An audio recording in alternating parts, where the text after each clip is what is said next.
இன்றைக்கு நாம் 5வது காரியத்திற்கு போக போகிறோம். நான் இன்னொரு காரியத்தையும் உங்களுக்கு நல்ல தெளிவா சொல்ல விரும்புறேன். நம்ம எடுக்கிற ஒவ்வொரு காரியம் each one leads to the other. விசுவாசம் இருக்கிற இடத்துல தான் அறிக்கை இருக்க முடியும். விசுவாசமும் அறிக்கையும் எதன் அடிப்படையில் உண்டாகிறது என்று சொன்னால் உள்ளத்திற்குள் இருக்கும் சத்தியத்தின் அடிப்படையில் உண்டாகிறது. சத்தியத்திற்கு அடுத்து வந்தது நீதி. இந்த சத்தியத்தை விசுவாசித்து வாயினாலே அறிக்கை செய்வதுதான் நமக்கு நீதியாக எண்ணப்படுகிறது, நீதியாக பகிர்ந்தளிக்கப்படுகிறது. Faith needs to be confessed for it to translate into righteousness.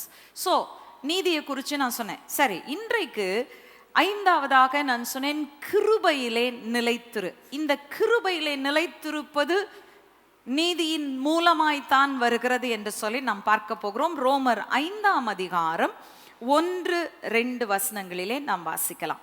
இவ்விதமாக நாம் விசுவாசத்தினாலே நீதிமான்கள் ஆக்கப்பட்டிருக்கிறபடியால் நம்முடைய கர்த்தராகிய இயேசு கிறிஸ்து மூலமாய் தேவனிடத்தில் சமாதானம் பெற்றிருக்கிறோம்.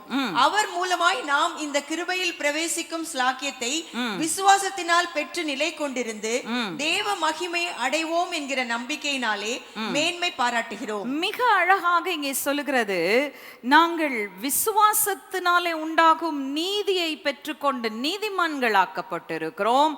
கிறிஸ்து இயேசுவின் மூலமாய் தேவனிடத்தில் சமாதானம் பெற்றிருக்கிறோம். அவர் மூலமாய் இந்த கிருபைக்குள்ள நாங்க பிரவேசித்திருக்கிறோம். பிரவேசித்திருக்கிறது மட்டுமல்ல, நிலை கொண்டு நிற்கிறோம். எதற்காக நிலை கொண்டு நிற்கிறோம்? எங்களுக்கு ஒரு நம்பிக்கை உண்டு. என்ன நம்பிக்கை? முடிவிலே நாங்கள் மகிமை அடைவோம். மகிமையின் ராஜ்யம் எங்களுக்காக வைக்கப்பட்டிருக்கும். மகிமையான சுதந்திரம் எங்களுக்காக வைக்கப்பட்டிருக்கும். நாங்கள் அந்த மகிமையை அடைவோம் என்கிற நம்பிக்கையினாலே நாங்கள் மேன்மை பாராட்டுகிறோம் என்று சொல்லி அங்கே மிக அழகாக சொல்லுகிறதை நாம் பார்க்கிறோம்.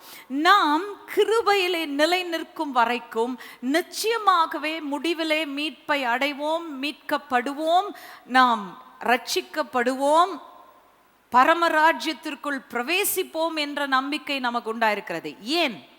வேதம் ரொம்ப அழகா நமக்கு ஒரு காரியத்தை கற்றுத்தருகிறது.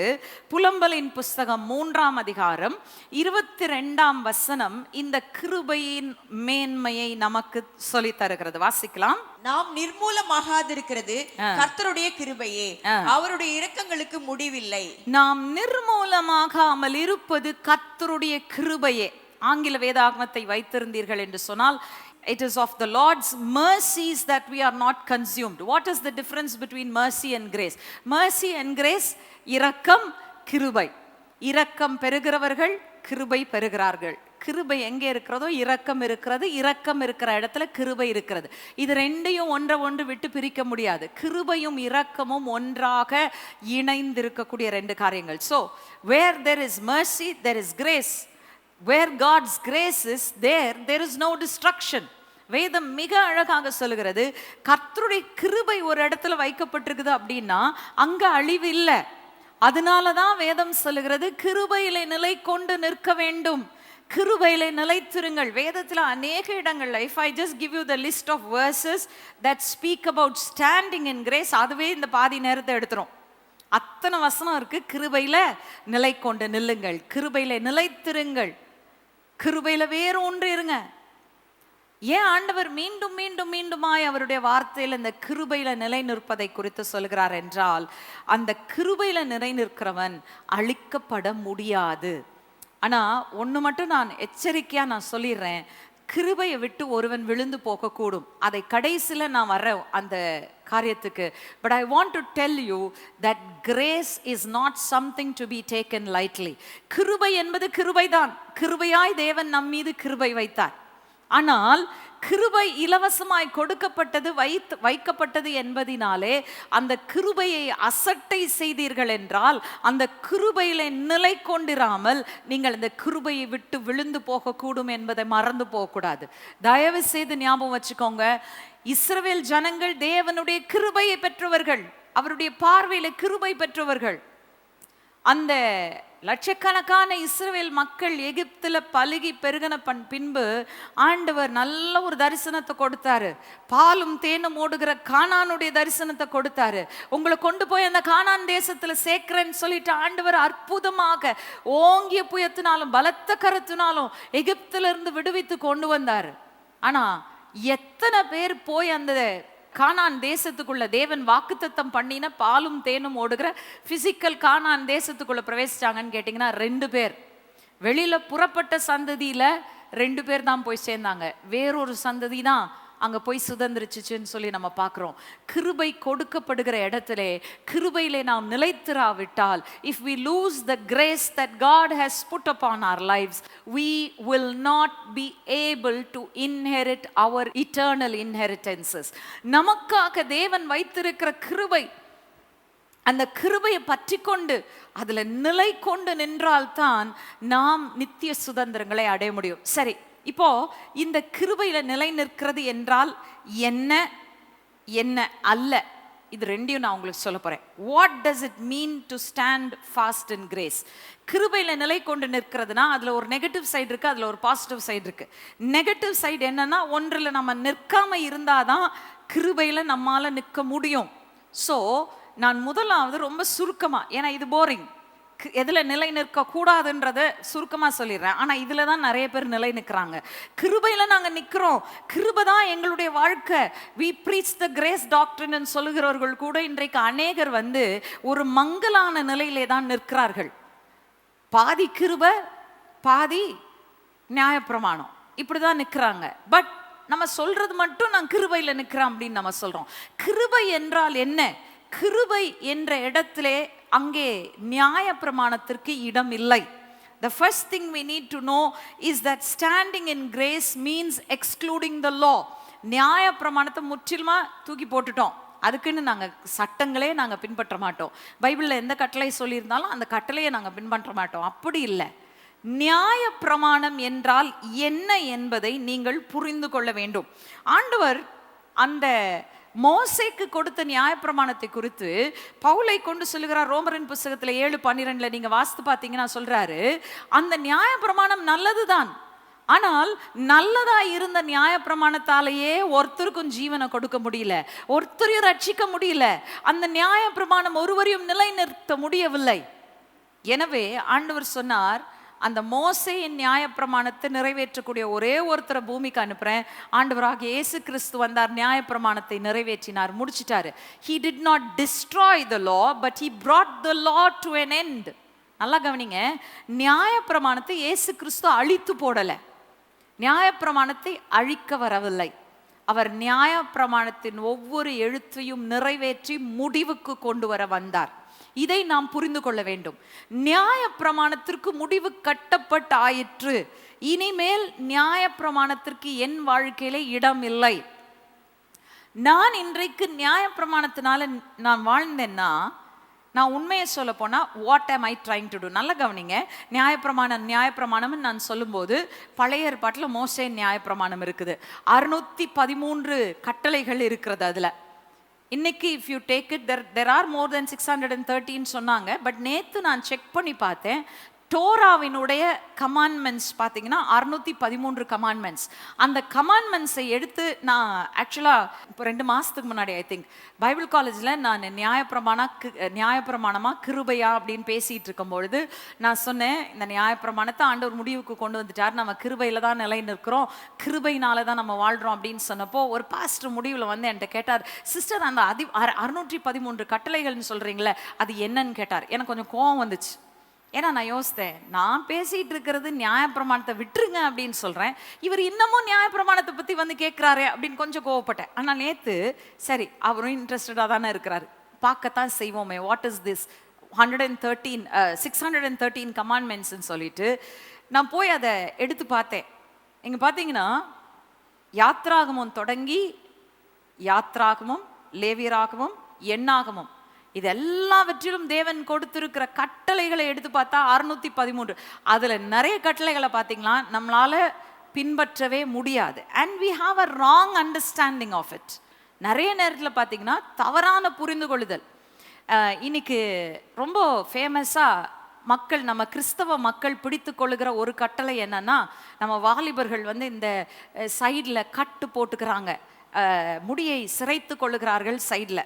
ஸோ இவங்க அதை பிடிச்சிக்கிட்டு இந்த சைடில் முடியை கட் பண்ணக்கூடாது, ஓரங்களிலே மயிரை கத்திரிக்க கூடாது என்று வேதத்திலே சொல்லி இருக்கிறது, நியாயப்பிரமாணத்திலே சொல்லி இருக்குது அப்படின்னு சொல்றாங்க. நியாயப்பிரமாணம் சொல்ல மாட்டாங்க, வேதம் தான் சொல்லுவாங்க. ஆனா நல்லா கவனிங்க, ஆர்த்தடாக்ஸ் ஹசிடிக் ஜூஸ் வந்து அதை கத்திரிக்க கூடாதுன்னா அங்க தொடவே மாட்டாங்க. அப்போ பாத்தீங்கன்னா இங்க சைட் பர்ன்ஸ் வந்து அவங்களுக்கு இவ்வளோ நீட்டத்துக்கு தொங்கும்.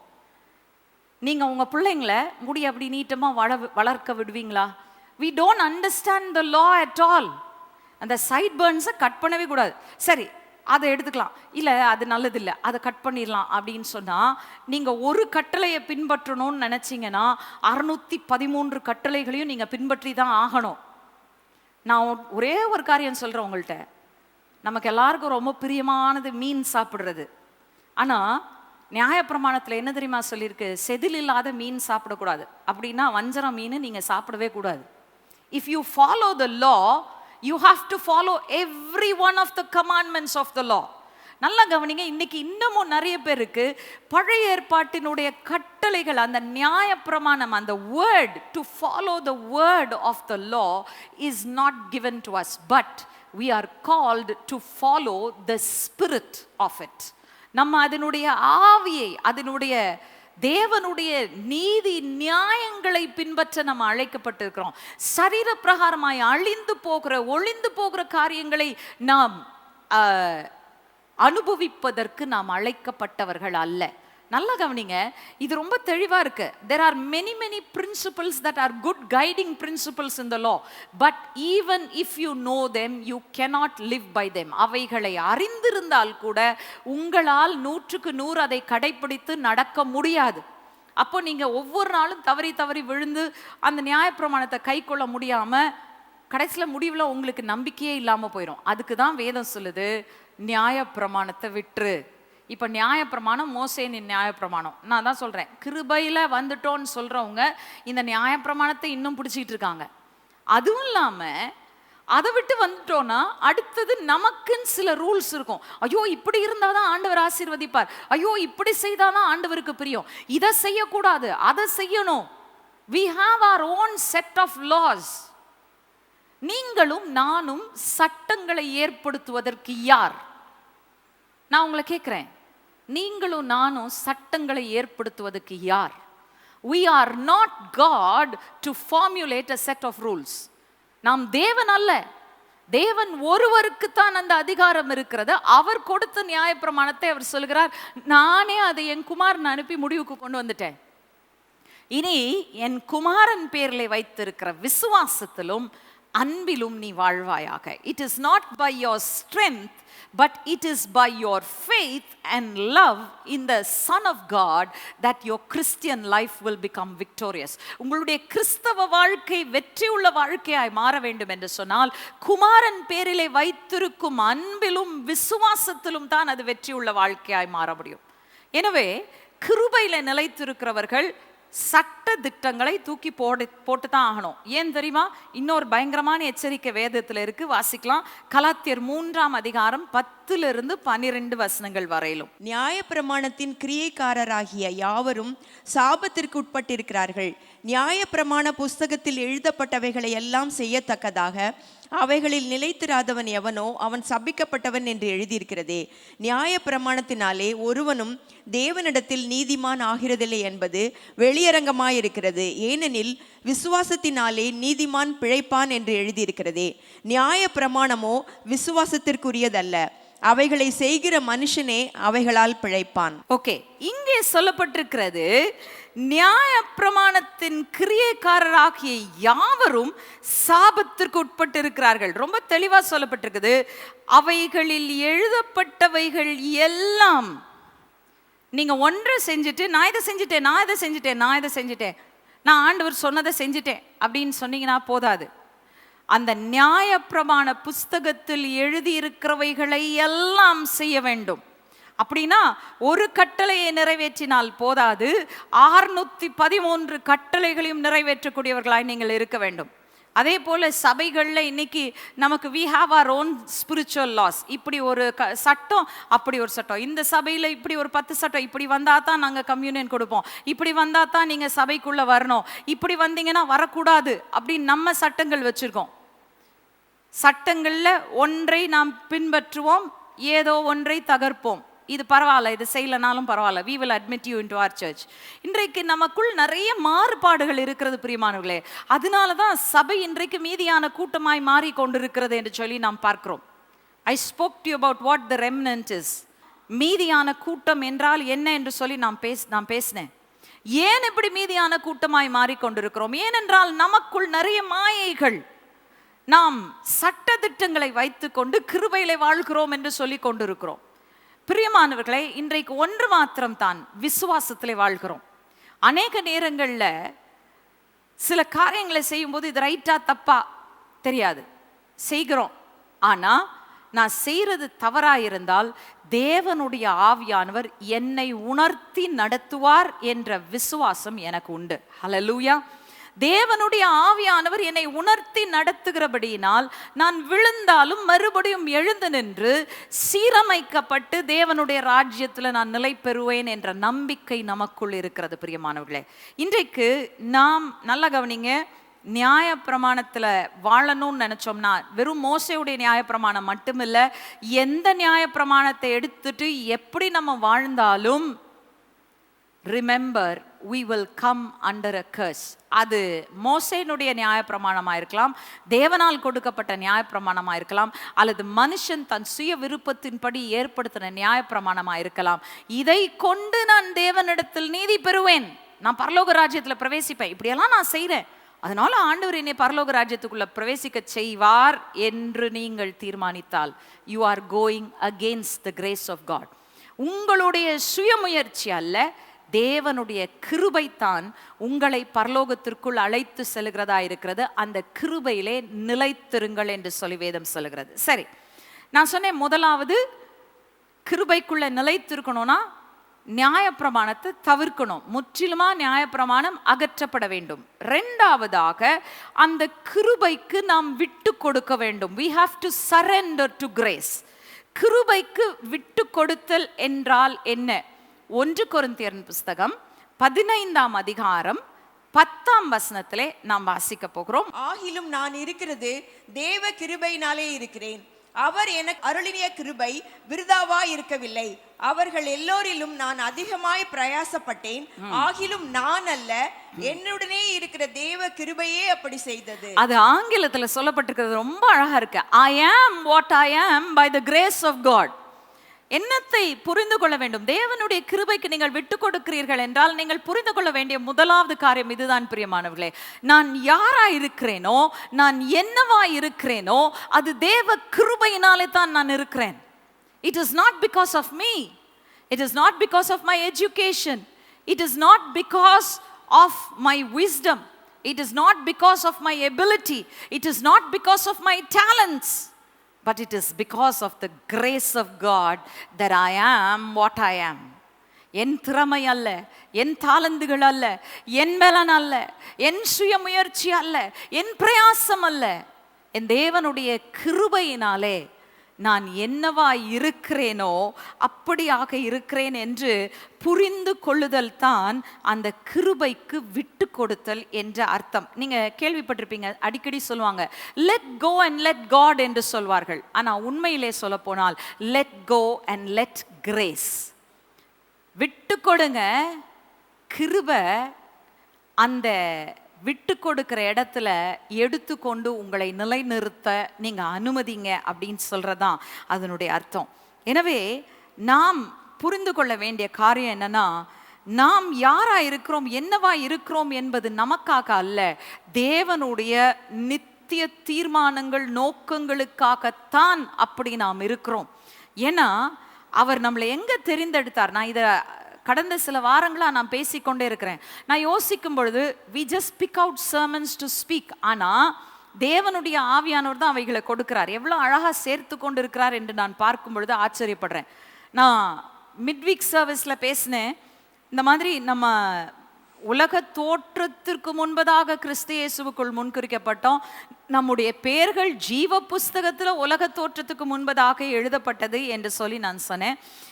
இந்த கிருபையை குறித்து வாசிக்கலாம். 2 தீமோத்தேயுவின் புஸ்தகம் 1ஆம் அதிகாரம் 9ஆம் வசனம். இந்த கிருபை எங்கே வைக்கப்பட்டது?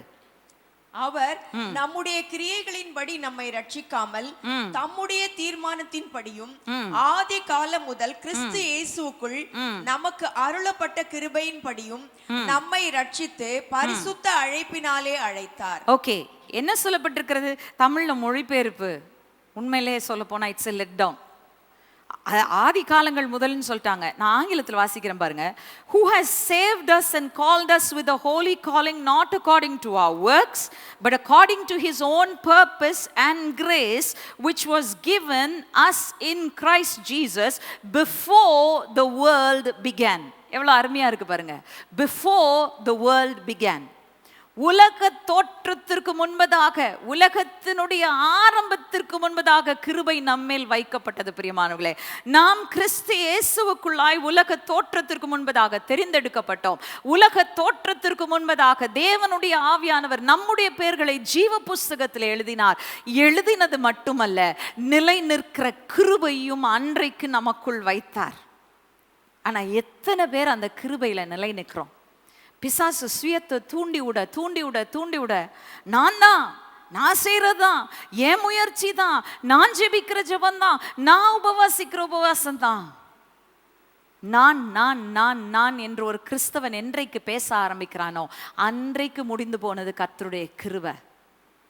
எப்பொழுதுமே நம்மை தாழ்த்தி வைப்பதுல தான் தேவனுடைய கிருபையில நம்ம நிலைத்து நிற்க முடியும்.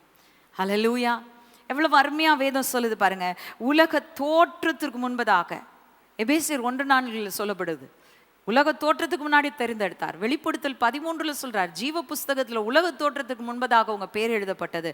தீமோத்தேயுக்கு பவுல் எழுதும்போது சொல்றாரு, உலக தோற்றத்திற்கு முதல் உங்களுடைய பெயர்கள் எழுதப்பட்டது மட்டுமல்ல, உங்க மேல தேவ கிருபை வைக்கப்பட்டது. பிரியமானவர்களே, எவ்வளவு அருமையான ஒரு காரியம். ரோமர் 3ஆம் அதிகாரம் 24ஆம் வசனம் நம்ம இந்த கிருபைக்கு விட்டு கொடுப்பதுல அடுத்த ஸ்டெப் வாசிக்கலாம்.